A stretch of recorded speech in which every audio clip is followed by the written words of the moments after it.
Sriram's IAS, serving the nation since 1985. अब offline हो या online, we are the lifeline. जय हिंद दोस्तों।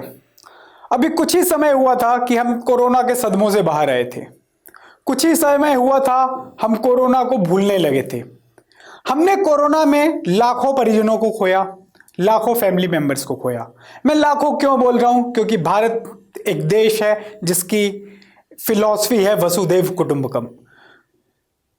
क्या आपको लगता है रिसेंटली जो बेंगलुरु में 2 HMPV virus that is human meta pneumovirus के केसेस डिटेक्ट हुए हैं, जो 2 बच्चों में ये केस डिटेक्ट हुए हैं, क्या ये हमें दोबारा उसी भयावह दृश्य की ओर लेके जा रहा है?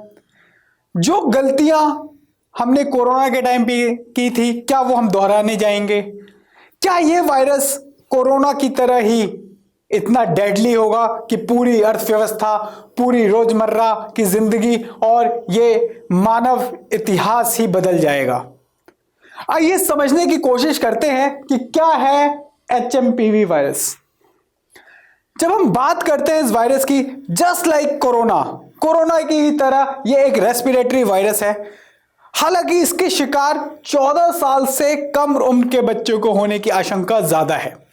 मतलब जो 14 ईयर्स है उससे नीचे के बच्चे हैं उनको ज्यादा सतर्क रहना पड़ेगा। ये अगेन रेस्पिरेटरी इलनेस ही कर रही है, दैट इज आपको सांस लेने में प्रॉब्लम होगी, आपकी सांसें तेज होंगी, आपको दिक्कत होगी सांस लेने में। पहला केस बेंगलोर में डिटेक्ट हो चुका है। हमें 2 इन्फेंट्स में, 2 बच्चों में ये केस देखने को मिल चुके हैं।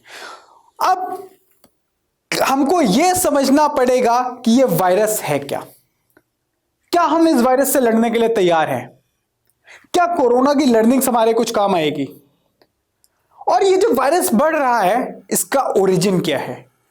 क्या मैं ये कह सकता हूं चाइना ने अगेन समहाउ पूरे विश्व को दहलाने के लिए एक वायरस का आविष्कार किया? क्या अगेन मैं ये कह सकता हूं ये वायरस चाइना की देन है? क्यों? क्योंकि इसका ओरिजिन कंट्री अगेन चाइना है। स्पेकुलेशंस है, ऐसा विद्वानों का मानना है, एक्सपर्ट्स का मानना है कि again China should be blamed. इसका कंपैरिजन जैसा कि हमने देखा कोविड-19 के वायरस की तरह ही है।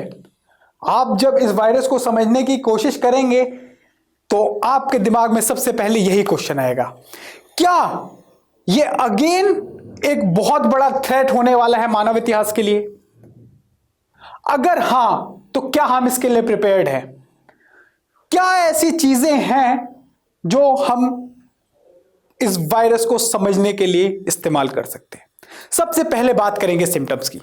सिम्टम्स बिल्कुल ही कोरोना के जैसे ही हैं। जैसे कोरोना में आपके सांस लेने में दिक्कत, गले में दिक्कत, इन्फ्लुएंजा, सिमिलर सिम्टम्स यहां पे भी पाए जा रहे हैं। अब इंडिया ने इसको देखते हुए एक हाई अलर्ट घोषित कर दिया है। क्या अब हम मोदी जी को दोबारा इस इमेज में देखेंगे? क्या सोशल डिस्टेंसिंग दोबारा वापस आएगी? यह सब एक दोबारा रियलिटी होते हुए दिख रहा है।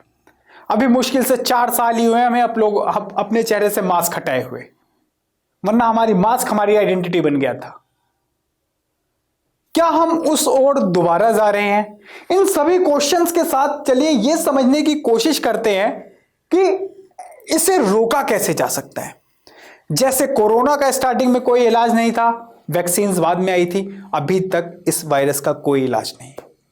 तो हम अगेन अपने ट्रेडिशनल प्रिवेंटिव मेजर्स के ऊपर जा रहे हैं। Regular hand washing, hand wash, cleanliness हमेशा इन्फ्लुएंजा होने वाली बीमारियों को रोकता है।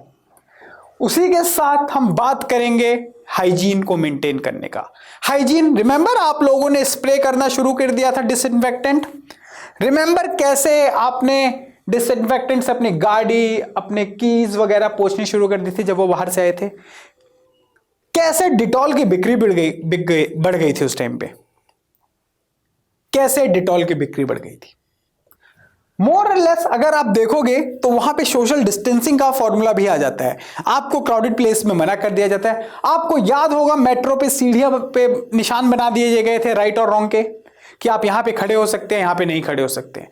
ये सारे प्रिवेंटिव मेजर्स हैं। क्यों? क्योंकि वायरस ट्रैवल अगेन ड्रॉपलेट्स के थ्रू कर रहा है, स्नीज के थ्रू कर रहा है, ह्यूमन कॉन्टैक्ट के थ्रू कर रहा है, पर्सनल टच के थ्रू कर रहा है।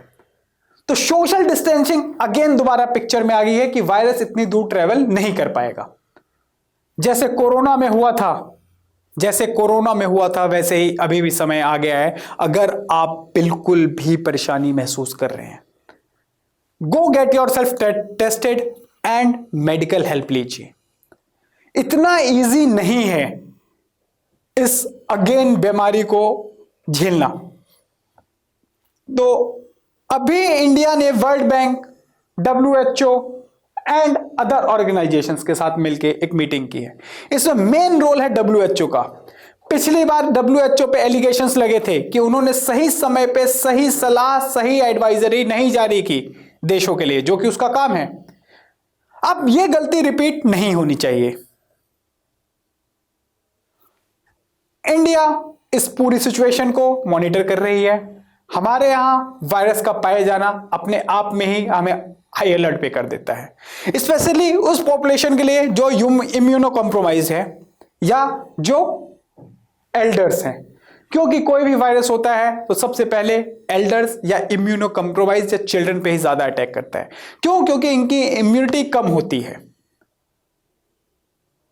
इस कंटेक्स्ट में क्योंकि अभी हमारे पास इसका इलाज नहीं है, आगे हमें क्या करना है? वी हैव टू से इट। हमें यही करना है कि हमें कोरोना बेस्ड लर्निंग लेनी है। हमें यही करनी है कि जो हमने कोरोना में गलतियां की थी हम उसे रिपीट ना करें।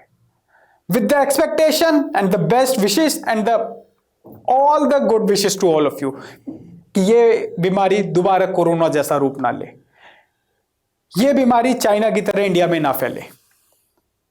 इससे पहले हमारी सरकार जो भी रोकने के लिए जरूरतें हैं वो करे, स्टेप्स लिए जाएं और इस बीमारी को बड़ा होने से, पनपने से पहले ही खत्म कर दिया जाए। एंड WHO इसमें जो पिछली बार उन्होंने मिस कर दिया था रोल, सेंट्रल रोल प्ले करे और पूरे वर्ल्ड को गाइड करे और वर्ल्ड हेल्थ ऑर्गेनाइजेशन को अपने मोटो को साकार कर पाए। With this, that's all from my side. Chalo then, bye-bye. All the best. Jai Hind. Sri Ram's IAS, serving the nation since 1985. Ab offline ho ya online, we are the lifeline.